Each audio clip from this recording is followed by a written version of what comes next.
Ich darf Ihnen jetzt einen Kabarettisten ankündigen, der bekannt ist für seine einfühlsame Art, für seine, ja, ich möchte fast sagen, für seine sanfte, sehr gefühlvolle Art, die Wirklichkeit zu spiegeln.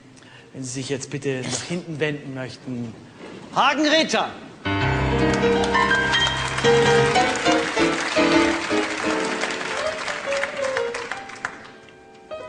Heute möchte ich mich ganz kurz mal einem aktuellen Lieblingsspiel der Deutschen widmen. Momentan das Spiel des Jahres gewesen. Schlag den Moslem. Moslem-Bashing ist total angesagt. Jetzt sind sie dran, die Moslems. Die sind fällig, ich schwöre es Ihnen. Früher hieß das Spiel Kanaken raus und kam aus der Unterschicht. Heute heißt das Islamkritik und kommt von ganz oben. Ja, hier, das war schön im Stern. Im September, ist nicht lange her. Wie gefährlich ist der Islam? Hier steht nicht mehr Islamismus, jetzt wird die gesamte Religion in Sippenhaft genommen. Ja, jetzt kriegen Sie es aber richtig. Aber also, hallo, stellen Sie sich vor, Sie sind muslimischer Vater, wohnen mit Ihrer Frau und Ihren Kindern in Bochum, arbeiten bei Opel am Fließband, fahren morgens in der S-Bahn zur Frühschicht und da sitzt einer und liest dieses Ding gegenüber. Da hast du doch Lust auf Überstunden, oder? Hä? Zu Gast bei Freunden hieß das noch vor einem Jahr. Das geht so schnell. Man hat sie ganz schnell am Wickel. Und das ist ja auch nur das Ergebnis von einer richtigen, wunderbaren Propaganda. Vor einem Jahr fing das an, genau im September letztes Jahr. Da gab es eine sehr sensible, einfühlsame Rede von einem deutschen Hochschulprofessor, der später Papst geworden ist. Sehr sensible, einfühlsame Versöhnungsrede, die leider total missverstanden wurde. Nur einer hat sie richtig verstanden. Das war der Spiegel und hat getitelt Papst kontra Mohammed. Klingt so ein bisschen wie Klitschko gegen Walujew. Ja? Ja. Spalten statt Versöhnung. Ja. Das war wunderbar. Aber es war der Startschuss. Der oberste Stichwortgeber für einen reaktionären Diskurs hier ist unser Professor. Und es ging dann heiter weiter, jetzt im März dieses Jahr. Und achten Sie drauf, immer ist der Hintergrund schwarz, wenn es um Moslems geht. Immer schwarz. So eine Ikonografie muss man auch bedienen. Dieses Jahr im März hieß es Mekka Deutschland, die stille Islamisierung. Ja, sicher. Das Zeug liegt überall an jedem Kiosk im Land. Und die Kinder lesen das. Und sie verstehen es aber nicht. Und die Erwachsenen auch nicht. Aber es schafft eine Stimmung im Land, eine Atmosphäre, ein Klima. Wir haben einen neuen Sündenbock. Wir haben wieder richtig auch Angst vor allen Dingen. Angst ist ganz entscheidend. Natürlich. Und mit der Verzögerung von ein paar Jahren, wie immer, stehen wir jetzt genau da, wo die Amis vor ein paar Jahren standen, nach dem 11. September.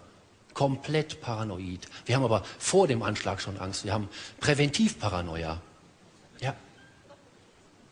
Wir haben vorauseilende Angst. Das ist ein ganz neues Phänomen, gibt es jetzt in Deutschland. Wird geschürt. Und das Gift der Angst wirkt und die Giftmischer von Bush bis Bin Laden haben unsere Hirne und unsere Herzen taub gemacht. Ja klar, es gibt hier im Land islamistische Radikale. Es gibt auch Nazis im Land. Beides wird nicht verboten. Komisch. Hm? Ja, weil dann die Drohkulisse weg ist. Ja klar. Passagiermaschinen abschießen, weil da radikale Islamisten drin sind. Kann man drüber nachdenken. Lassen Sie uns doch mal Magdeburg bombardieren, weil da Nazis sind. Hä? Oder München oder Mannheim oder Köln oder Dortmund oder Hamburg. Kommt nicht in Frage. Spalten statt versöhnen. Und Europa steht da gelähmt vor Angst. Die Hosen voll und die Köpfe leer. Der Henrik M. Broder, der hat sogar schon kapituliert. Ja, vor wem denn? Vor seiner türkischen Putzfrau? Oder vor seinem indischen Hausarzt? Ja klar. Dem Henrik M. Broder, dem empfehle ich mal einen Besuch in einem Fatih Akin Kinofilm. Und anschließend einen Besuch in einer deutschen Hauptschule. Wir brauchen viel weniger von diesen Spaltern. Wir brauchen nicht noch mehr Scharfmacher, wir brauchen noch mehr Dialog. Die Scharfmacher haben uns nach Afghanistan gebracht. Die Scharfmacher machen dauernd Krieg. Wie wollen wir denn in Zukunft hier leben? Wollen wir uns nur noch anschreien in Zukunft? Die Hardliner sind auch tragische Figuren. Dieser arme Ralph Giordano, der hat sich so verrannt in einer bitteren, einseitigen Polemik. Der ist so randvoll vor Wut vor dem Islam, dass er mittlerweile Applaus von den Nazis kriegt. Ja, wunderbar, Glückwunsch. Wem nützt das vor allen Dingen? Wem nützt das? So habe ich den Lessing nicht verstanden. Wie wäre es mit einer differenzierten Debatte? Und wenn du dich um Dialog bemühst und um Integration, dann wirst du sofort abgewatscht. Sozialromantik und Multikulti-Kuschelkurs. Abgekanzelt, Ende. Ja sicher Multikulti-Kuschelkurs. Was denn sonst? Prügelkurs? Gibt's eine Alternative zum Kuschelkurs? Die Alternative zum Kuschelkurs, die können wir seit 20, 30, 40 Jahren im Nahen Osten uns angucken. Und in der Zwischenzeit werden hier unsere Bürgerrechte beschnitten. Wir haben den Moslems so fest im Würgegriff, dass wir gar nicht merken, wie der Schäuble uns hinten das Grundgesetz aus der Tasche fingert. Aber rucki zucki, so schnell können sie gar nicht gucken. Es wird nur noch... Müssen wir aufpassen. Verdammt aufpassen. Es wird nur noch tendenziös und einseitig über den Islam berichtet. Über die gesamte Religion. Mit dem Bade alles ausschütten.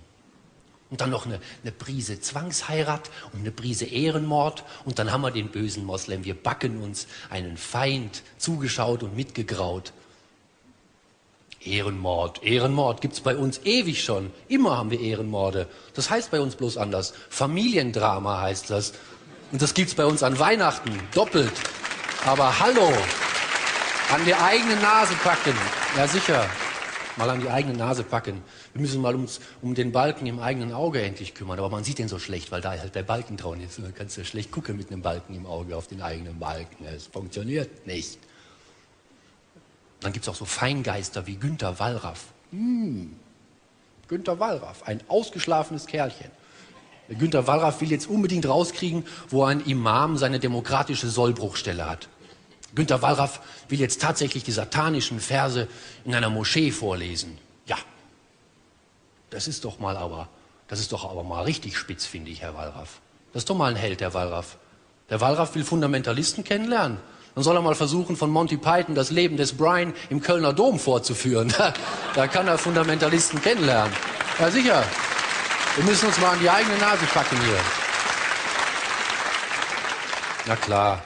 Und Sie ahnen es schon und wahrscheinlich wissen es auch einige von Ihnen. Der aktuelle Spiegeltitel, an Weihnachten rausgekommen, hier diese Woche. Schwarzer Hintergrund, wieder der Koran. Ein aufgeklärtes Nachrichtenmagazin ist tatsächlich in der Lage, binnen weniger Monate immer mit schwarzem Titelbild über den Islam zu berichten. Rudolf Augstein rotiert im Grab. Das kannst du bis Mekka hören. Ja. Nicht mal der Klaus Kleber wollte da noch Chefredakteur werden. Das ist zum Auswachsen. Ja, wunderbar. Schön, weiter so. Der Koran, das mächtigste Buch der Welt. Und im Artikel drin steht dann, dass es nicht nur das mächtigste, sondern auch das gefährlichste Buch der Welt ist. Wir hatten hier schon mal eine Zeit in Deutschland, wo man Bücher für gefährlich hielt. Das war aber von einem braunen Hintergrund damals, nicht von einem schwarzen Hintergrund. Wehe uns, wenn hier demnächst die Moscheen brennen. Dann will es wieder keiner gewesen sein. Prost Neujahr.